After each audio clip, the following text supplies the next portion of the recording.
आज बनवली बटाट्याची कापं म्हणजे भजी. याला मी आता बेसनचं पीठ वगैरे लावून ना भजी बनवते. भाकरी चपातीबरोबर मस्त लागतात. बघा, अशीच सुद्धा खायला मस्त लागते. अशी तुम्ही पण करत असाल बघा.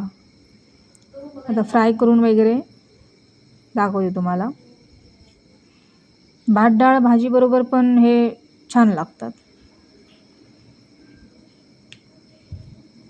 बघा, साधी आणि सोपी ना, हवी तेव्हा कधी पण आपण बनवून खाऊ शकतो. एका बटाट्याची अशी कापं करून घेऊन मग चटणी मीठ वगैरे लावून त्याला तळलं. थोडं बेसनचं पण पीठ लावलं मी. एकदम कुरकुरीत झालेत बघा. आणि आवडल्यास माझे चॅनल लाईक आणि सबस्क्राईब करा. धन्यवाद.